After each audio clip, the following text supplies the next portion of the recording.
Hello, Terje. Welcome. Hello, Liam.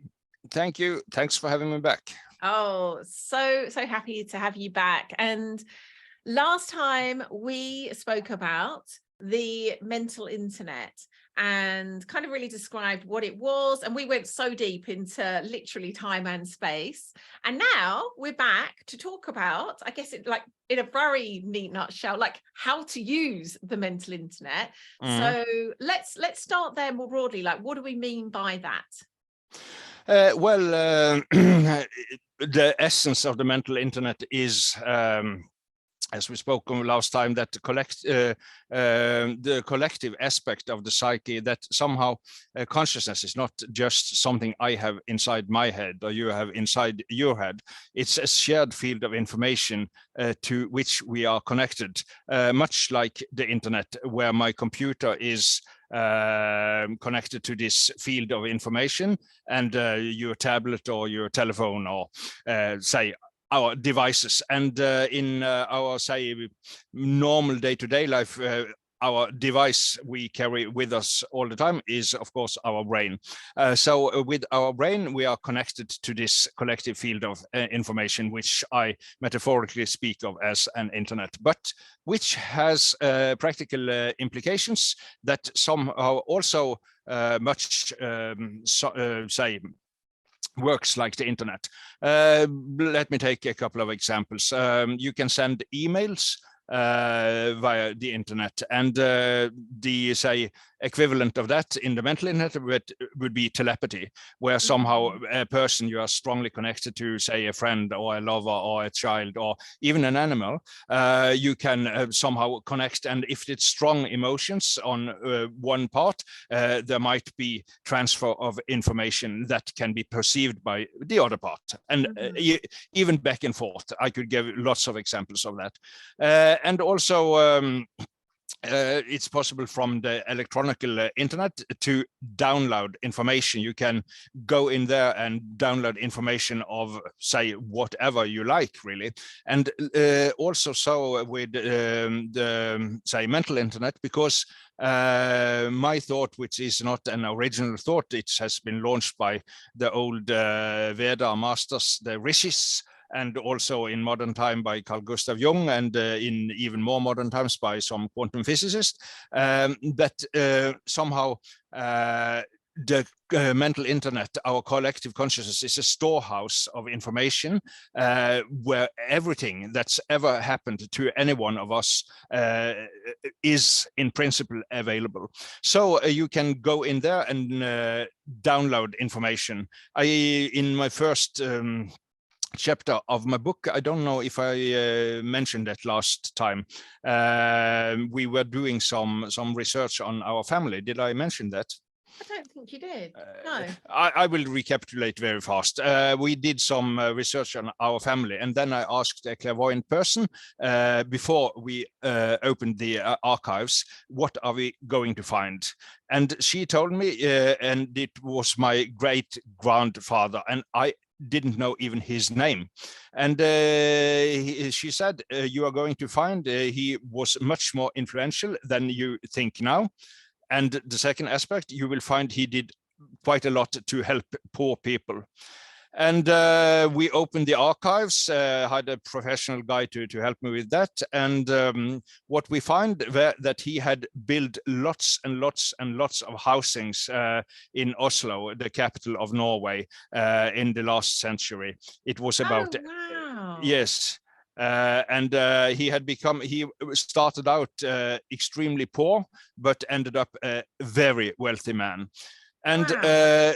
We also found his will and testament, and it brought tears to the eyes of this professional guy, because there he donated millions and millions of kroner to healthcare for poor artisans that had been working, you know. Yes. So and in a way, how could she know this, you know? Because and it's pretty specific, isn't it? There's not many people you could say that about. Well, it's statistically an anomaly. Yeah. Yes. Because how many say have built 30, 40 big high-rise buildings, you know. It's not, it's 1 out of 10,000 or something like that. Yeah. So I was quite impressed by that, but how could she know? And then it's so useful to consult our metaphor about the mental internet, because of course all this information was back in the days uploaded on the mental internet. It is there, it was there, it is there. And she, because she had a good search engine on this field, yes, she really had a Google on the mental internet. She was able to, there is that aspect. There is that aspect, and just download it and present it to us. That is, say, how useful I found this metaphor, because it describes so much of what, say, the practical aspect of how this collective consciousness works. Yeah. Oh, wow. Thank you so much for sharing that story. I absolutely love that. So, yes, that really makes sense. And I think is a really good, again, that metaphor has so much, doesn't it? By the very fact, as soon as we see, oh yeah, just like the yes, internet just has like, efficacy, of yes, course it does. So that's brilliant. Thank you so much. So we'd mentioned 2 particular aspects that we would like to deepen into on this episode. The first being around military use of the mental internet, and yeah, I would love to dive into that. So Cheryl. Well, we have to go back to the Cold War period then, as most of our audience probably know, that after the Second World War, you know, Britain and the US and Russia, in fact, have been operating quite creatively and very dedicated to beat the Nazis. And so they were kind of say at least friends on the battlefield during the Second World War. But after it, somehow Russia went into the isolation period, you know, trying to build their vision, or Stalin's vision of the ideal society. And the West went on doing being the West, and then cooperating and building NATO, and later on the EU and all that stuff. So a great kind of suspicion rose between the two blocks, the Eastern Bloc with Russia and Yugoslavia and Bulgaria and all those Eastern European countries, and the West, as I said, with NATO and the US and all that. So and if there is great suspicion, you somehow tend to go and wonder what is the other part doing? What is the other part doing? And if you don't have the, say, normal means, of course, there were spies, the normal guy type of guys, you know, sneaking around with their little cameras and microphones and all that stuff. But still, that's much you cannot get access to of knowledge and information about the other part. So some great genius start thinking, aha, we might be using clairvoyance for that purpose. It's a long say history in earlier than with the military tried to use drugs, the military tried to use that and that and that. But about the early 70s, they had started, say, focusing on clairvoyance then. And that was called, and is still called today, remote viewing.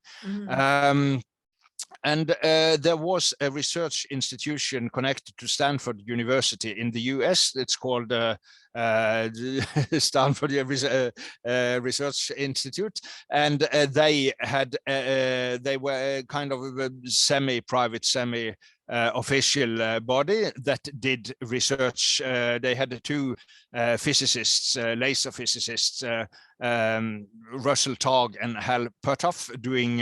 They had been doing work for NASA, the space agency, and also they here set up a lab close to the Stanford University, starting doing research on, say, the paranormal, and with a focus on clairvoyance. They had some experiments with the famous Israeli medium, or trickster, or what we should call him, Mr. Uri Geller. Oh, yes. Yes. And also they tried, say, normal people, having them in laboratory and checking, is this just a kind of special gift that is bestowed upon gurus or saints or mystics, or is it some thing we all share?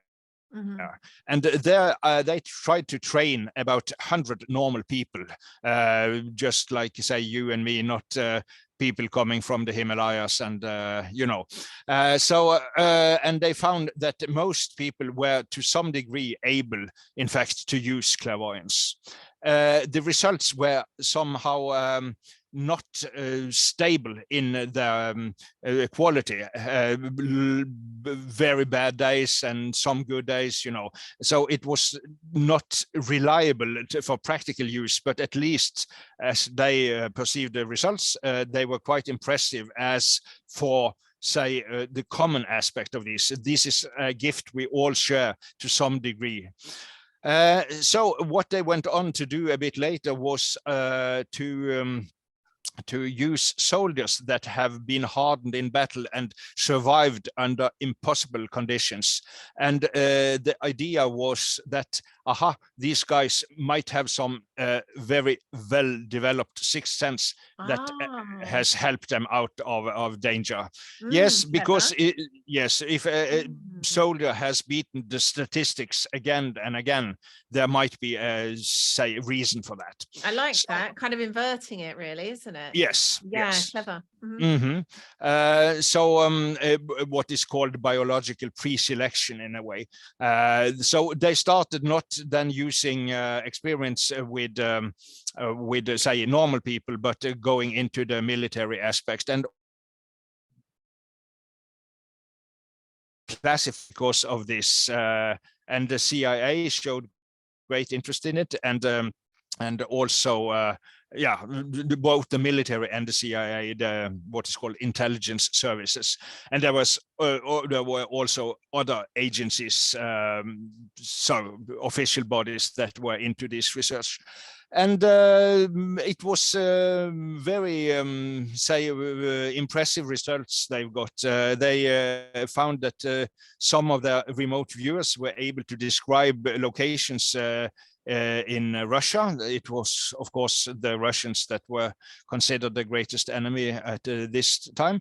And also they found, they were able to describe movements of troops, and also there was a big submarine that later was confirmed by, say, normal intelligence that the remote viewers had been able to describe in the dock being built, So, wow. And also, so can I just check the hypothesis that those surviving soldiers may have, some kind of sense turned out to be accurate, as in their results were better than just random people from the street? Yes, definitely. They have found that out of the viewers, somehow some have really excellent results, but that kind of excellence was somehow limited to either soldiers or other persons with kind of a special kind of quality of that gift. It's so important for me because what we will speak of in the next aspect of this a little later in the program is that this gift is something we all have and can be useful for all of us. But of course, I use the example with composers. Everybody is have the possibility to go in show and sing, for their own entertainment. But you should not become you would not become like Beethoven or Mozart or anything like that. So the gift is there for all of us to use, but of course there are some special gifted individuals amongst us.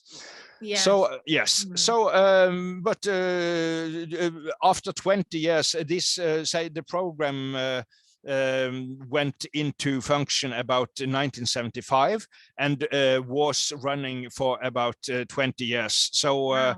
Yes, and in 1995 it was evaluated, and they had two. I think I mentioned that. I might have mentioned that last time, but it was evaluated by two persons. One was a professor in statistics, Dr. Jessica Utz. She has been writing textbooks for statistics, so she's quite an authority in the field. And she concluded that it was highly significant results of this. So she was quite convinced about this clairvoyance being proved by these experiments. The other was a kind of professional skeptics. He's professor in psychology, Ray Hyman, and he said, okay, yeah, something has been going on here, but it could be have been dirty test tubes. There could be some faulty things going on the experiments, because the experiments were quite new. They had not been tested for decades, so there could be hiding some kind of what is called some kind of faulty things in the corners. So he said, like they're only reporting the times where it's worked, or there was a bit of contamination of information they shouldn't have had, that kind of thing. People could, for instance, have an interest in succeeding, so the researchers might be reporting a bit more favorably. Yes, or even when people are pausing, perhaps they informally, without even knowing it, are exchanging information, you know. And as you say, selective reporting, confirmation bias, and all that, you know. So he was convinced that yes, something has been going on, but not that that necessarily was clairvoyance. So they differed there. But still, he admitted something has been going on, which is for him a strong admission. So you said something going on, as in even taking into account there could have been a bit of faulty reporting. Even so, his sense was there was something there. Yes, so he recommended further experiments. He did not say this is bogus, just stop it, as many skeptics would do, you know. He said, interesting, let's go and find if it's really something, say, clairvoyance going on, or if it's just dirty test tubes, or confirmation bias, and for selective reporting and all that. So, but you know, the military, they are not basically a research institution. They are interested in whether or not these are able to use on the battlefield or in the control room or like that, you know. There has to be, say, valuable gain of information that can be used for military purposes. And they found that, okay, there might be information now and then, but, you know, can we make big troop movements based on that, putting hundreds and even thousands of lives in the balance? No, we can't. So they found it would be somehow irresponsible to put this to practical use in a military context. So they did not somehow conclude whether or not this was real, but that was it was not their main focus and main interest here. So it's hanging in the air from the military perspective. But if you read interviews with all the researchers, with all the officers, with all the soldiers that were participating in the program, I have not yet met one being, say, negative towards this. All are convinced that yes, we really did. Yes, we really did this. So amazing.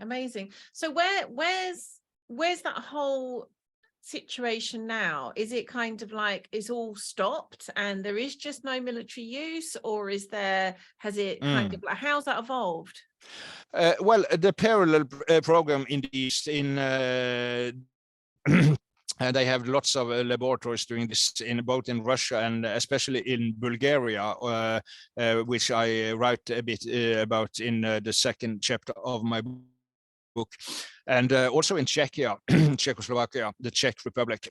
But after this Cold War more or less ended with glasnost, you know, the Gorbachev opening up Russia before Putin later closed it down again. Some say that these projects went into hiding, but not into hiatus. It seems to have been private institutes carrying them on. So it became a kind of more for-profit thing that the military could hire with in specific occasions. In Asia, China and Japan, I spoke with a journalist living in Asia, and he thought they were doing this still now in modern times. But by the very nature of the matter, it's secret stuff, you know. Yes. So we don't, yes. And also I was discussing with an English, quite excellent remote viewer. He's doing remote viewing for financial purposes these days, helping people navigate the crypto world, Mr. Daz Smith, and he has been trained by some of the great guys in the American military program. The American, wow. yes, and he said that there might be something going on, but not, he felt, from a government, say. It was not a government run. It would be those, as I said, private institute that would hire their services. And if we again mention Uri Geller, he hires his services out to oil companies, you know, for detecting oil fields and using his abilities that way. And also the most famous American military remote viewer, Mr. Joe McMoneagle, he has been, his services has been for hire to detect disappeared people. And also he has been doing some archaeological excavation in Japan, finding old palaces and like that. So these abilities can be used for so many purposes, but the strictly, say, military use of them seems not to be a focus for governments these days. At least that is my perception. Yeah. Wow, fascinating. That's really surprised me what you said about the chap that uses it for remote viewing with crypto. I just wouldn't have even conceived of that being a thing.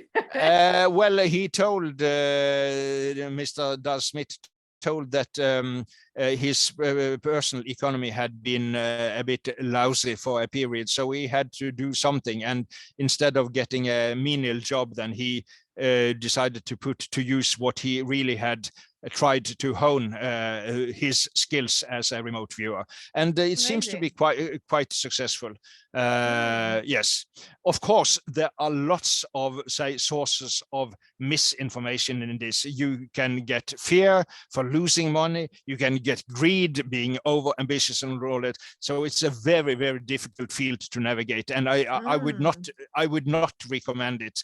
But you know, it's just like base jumping. It's exciting, but I would not recommend it. Yeah. Yeah. a friend of mine, he's a Buddhist, and he's also a base jumper, you know, and he he certainly sent me a text message the other day. Terje, no, I flied in 24 seconds before releasing my parachute, you know, and you know, just reading about it almost makes me faint, you know. Yeah. So and doing crypto investment based on clairvoyance, that is also something like the same, in my opinion. I really hear you on that. So does this feel like a good point to segue into the other use that we wanted to explore? Yes. You know, the Jungian aspect, or the individuation aspect, or the guidance aspect, as I like to call it, these phenomena, because in the US there are lots of radio shows and TV shows even about the paranormal, and but my frustration a bit, lots of great guys and gals, of course, so nothing negative said, but my observation is that they seem to often somehow put an angle to it where they are interested in the horror aspect, or in just the entertainment aspect of this. Yeah. And And of course, there are some horrific stories about the paranormal possessions and haunted houses and all that we know so well. And there are also lots of entertaining stories, you know, and quite heartwarming stories. A dog walking many miles, finding his home, and all that kind of things, which is great stuff. But the existential aspect, how can we put this to use in our private life? It's not so much a focus in my experience. And I feel that's a pity, because I feel, yes. And that is how the phenomena have been used traditionally very often. You know, you can get a precognitive dream that give guidance about how to maneuver. Should I do this moving or should I not? You know, should I relate to that group of people or should I not? You can get so much information. Again, if you think of this as a mental internet, there are so much information is there about, say, that potential new job, or that potential new house, or that potential new group of friends. So if you are really tuned into your, say, sixth sense here, you can get say very often signals whether or not this is for you, or at least is for you at this point in time. And that kind of use, which was used quite a lot in modern times by Carl Gustav Jung, I feel that is extremely valuable. And Jung said his experience was that when people are going deep into personal processes, the quest for meaning, even personal crisis after a divorce or the death of a loved ones, then the subconscious mind will tend to deliver these kind of say information to you, if you are receptive at least. And then there would happen very often these kind of strange, meaningful coincidences, synchronicities. And the classical example that Jung is often referred to is, of course, this dream with a scarab. Should I recapitulate that? Or yes, please. Yeah. Yes, Jung had kind of a very difficult patient in his psychotherapeutic practice, and she was not difficult in say being a negative person or anything, but she was so intellectual. She was kind of in a glass, what is called in a in a bottle or something, you know. She was totally shut off from her feelings and the more fruitful, say, irrational aspect of the world, because the world is not just being a collection of what is called you know, rational statements and schemes, and it's lots of creative irrationality going on as well. And somehow the soul is not a kind of test corrected with a red pencil, you know. You have to somehow let it live, and she was not able to let that process happen. And suddenly, as a part of the therapeutic process, she had a dream. And in that dream, she was handed a kind of piece of jewelry, a golden scarab, you know.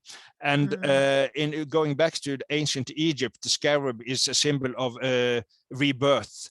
And lots of in the tombs of the pharaohs, you find scarabs on the walls, and even you know, bombed scarabs, and lots of jewelry and scarabs is really a theme and a symbol of rebirth, holy beetle for the Egyptians. And she was handed this piece of golden jewelry, say shaped like a scarab, and it was kind of emotionally strong for her. And she told Jung on the next hour together, she told him about that dream. And suddenly, while she was telling that dream, Jung heard a knocking on the window outside. Tuck, tuck, tuck, tuck, tuck, tuck, tuck, tuck, tuck, tuck, tuck. So he turned around and went to the window, opened it, and in flew a scarab. And he catched it in the air and brought it over to the lady and presented, here is your scarab. Yes. Like a magician getting a rabbit out Yes. of a hat. And she was totally astonished by that, you know. And here we see how the psyche somehow organizes synchronicity, because it's somehow the same process going on within her soul and manifesting physically outside with that beetle. And he told he has been living in this place for 20 years or so. He said that never before and never after had ever a scarab stopped hitting like wanting to come in, you know, and present itself. Yes. So and that also led to a breakthrough in her accepting the fruitful irrationality in her life. And so the therapy went on in a much more say successful manner after that. Yes. So these kind of, and in fact I have a book here by a great psychiatrist today, Mr. and Professor earlier, Bernie Beitman. He has written a wonderful little book called Connecting with Coincidence. And yes, and he is a psychiatrist, and he's written about 40 scientific papers. He's made a kind of anxiety therapy program used by the official bodies in the US. And he was chief of a university clinic. I don't remember the university now, but in the US. But he wanted to rather follow his intuition and become a, say, a freewheeling writer. And yes, so he is a great guy and running a podcast. And also he has some kind of TV shows and so. But his book is really great, Connecting with Coincidence, and he gives practical instructions for how to read these kind of coincidences, how you can use them as guides in our lives. And the secret about all this is, of course, that we are interconnected with other persons, with the world as a whole on a deep level. It is what Jung called unus mundus, one world. On a deep level, all of the aspects of the world are connected to each other. But with, say, our more superficial day-to-day consciousness, we don't perceive that. But in crisis and or with a trained intuition, it's we can become able to perceive those connections and navigate fruitfully with them. So that I find to be very valuable. But take note, we have to, it's just like being handed over a violin. It will not play beautifully from the start, you know. Quite the opposite. Quite the opposite it can be. So, you know, there are so many aspects of this that had to be somehow mastered before you can really trust. Because if I see a number on a signpost in the street, does that number mean that if I say play the national lottery with that number, I will win the first prize? No, not necessarily. Or if I see the number 3, would that mean that the third woman I meet on the street would be my future wife? No, not necessarily. You know, so people have to somehow over-interpret, but also under-interpret these phenomena. So how to navigate that? And I think Bernie's book, as I said, Connecting with Coincidence, is a very valuable start for how to learn to use these phenomena in a right way. He say you have to be pronoic, not paranoid, but pronoic. You have to assume that these can be very helpful, but but you also have to not be so into your own, say, disillusion about the world that you think that everything is say most valuable sign all the time. So as I said, the violin, it can be so beautiful if you learn to play it, but it can also become quite ugly if you don't. So can I jump in there? So I love everything you're talking about here, and there is a real synchronicity in that. Last week, I think it was, synchronicity was just so a lot, like more so than ever. It's been so present in my life for a long time now, but last week in particular, there was just synchronicity, and then almost like synchronicities about synchronicities. Yes. This is an example where in the morning, I thought, oh, I'm going to write a post about synchronicity. Started writing it, but didn't get a chance to post it. Went out, got home later that night, and on Facebook Memories, a year ago that day, I'd written a post about synchronicities. Yes. And so it's like I was having like synchronicities about synchronicities. Yeah. And then here we are talking about synchronicities again. So it's been, this is delightful. It's like another synchronicity about synchronicities. I understand. Just like added to that. Those things have a tendency to be self-reinforcing also. Yes. And that is, there are many reasons for that. Of course, selective perception and all that kind of things we shall be aware of course. We have to have be modest, or what is called sober about these things also. But when the psyche or the subconscious mind perceives that you are in fact interested in this, it tends to deliver more information about it. So it becomes a self-reinforcing cycle, which is basically a positive thing. But you have to somehow, as I said, learn to navigate these fields also. Yeah, I could give so many examples, but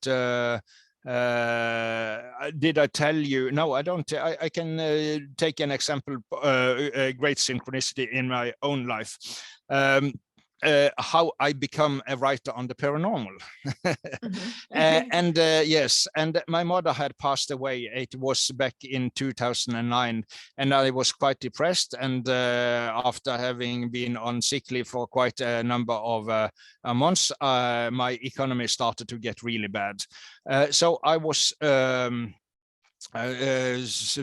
starting to consider alternatives. What should I do? And two alternatives presented themselves to me. And one is in Norway, you can quite easily get student loan. You can register a student, and because the government wants to support to have an educated population, you very easily get student loan, and it's a very low interest rates, and so it's quite an easy thing to get if you want money.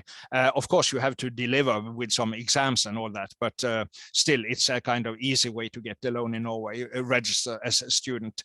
And the other possibility was becoming a writer. I could then apply for scholarship or grant from the Writers Guild.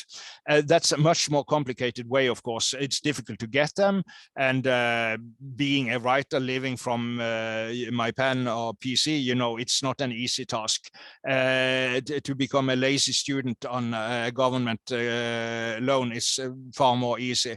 But of course, it's more exciting to become a writer. And yeah, so I was pondering that for a couple of months or 3 months. Should I go for the student loan, or should I go for the grant to become a writer? Should I go for the student loan? Should I go for the grant for becoming a writer? And I was very tired. As I said, my mother had passed away, and I was suffering kind of from depression, and I was not in a good place, to put it that way. So I somehow ended up, I will just go for the student loan. It's the easy way out here. And you have this SMS function in your mobile phone, So I sent an SMS to the phone company and asked, you have a standard way of doing that. You asked to get the phone number from the bank dealing out the student loans. Mm-hmm. So I sent this SMS asking to get this. And what I got back was the phone number for the Writers Guild. And I said, how is that possible? I'm asking to get the phone number for the bank, and they give me the phone number from the Writers Guild, And I went into my sent box. You can see what have you sent. Had I mixed up something, in passing? Had I been so confused between the alternatives that I didn't know what I was sending out or so? But yes, I had been sending out a request. Please give me the number to the bank. But they gave me the number to the Writers Guild. Yeah. So I love that. Yeah. So to quote Jung in one kind of similar occasion, he said, "It, of course, not a proof, but it is a hint." And I took the hint. Yes, I did. I did not. Yeah, I did not. Thank you. I did not get a scholarship on the first round, but on the second round, I get it, and I also get a publisher for publish my book. And here I am together with you today. Yeah. Oh, how delightful. Well, that was a very very relevant example. I love that so much. So we're coming towards the end of the show, and no. We have so much more to talk about. I know. And this particular aspect we're on really is so dear to my heart. I can't remember if I shared before, but my so much of my own personal work is shamanism, and also very influenced by Jung, who was also influenced by shamanism. And from that lens, everything you're talking about has, very ancient roots. It's it's not kind of sort of like some airy-fairy idea. It's like actual practical wisdom to help the tribe survive, is to help people to actually, stay here and for our species to continue. And I think because we've got so disconnected from that generally, we hear these ideas, if we're outside of that kind of work, we hear these ideas of like signs and synchronicities and collective unconscious, and it can just sound like nonsense, can't it? It can sound quite airy-fairy, but like recognizing, I think that's why it's so helpful, the way that Jung thankfully has been so recognized for his ideas. If we kind of enter into it through this kind of lens, it's so much easier to see that this actually could have real value in our lives, like just as your example, like real guidance, real sense of this is what's next to do. I'll share a quick story actually, in a way that's worked for me. I was going back a few years when I was tending to actually commit to training in shamanism. I was in the space of trying to choose a teacher. And I knew quite a few shamanic teachers, from doing the podcast. I'd interviewed lots, I was in connection with lots. And so I was trying to decide like who would to choose. And the day before I was due to have a call with one of them, in my dream, he was my headmaster. He was my headmaster in my school, and a really good headmaster. And I woke up and was like, of course, he was my teacher. And that's I had the call with him. It was completely right, and it's turned out to be a perfect decision. But just like, it is really practical how we can be guided in that way. Very much so. I appreciate what you're telling, and very good example. What I stress is always that you have to become a very good listener to say these signals, and you have to become so sensitive and really what they in Germany call Fingerspitzgefühl, which will have you the tactile almost feeling about these things. What is that word? Fingerspitzgefühl. Finger is finger, spitz is tip, and Gefühl is feeling. Oh, I love that. I might use that. I might use I'm not going to try even attempt the German. I might use the English. Yes. So no, it's a German expression, but has somehow entered the Norwegian language because it's descriptive. You have to really develop that kind of sensitivity towards these phenomena. It's an art, really, and of course it's a natural gift. But again, compare with musicality. I see hanging instruments on the wall behind you, on the back. On the wall. Sadly not played by me. They were my father's. Okay, but I can attest to the fact that it requires education. But even if you have a gift for musicality or the musical gift, you have to train your instrument to a certain degree before you are somehow able to share your gift with others and really use it usefully in your life. So as I said, it's a gift we all have, but we also have to work on developing it, honing it with shamanism, meditation, or at least listening, just being quiet, shutting off the mobile phone, going for a walk, talking to the dog, and somehow going for the silent sides of life to learn how to to navigate with the help of these, say, perceptions, because they're quite subtle things often. Yes. So yes. So therefore, also this crude horror, just entertainment, loud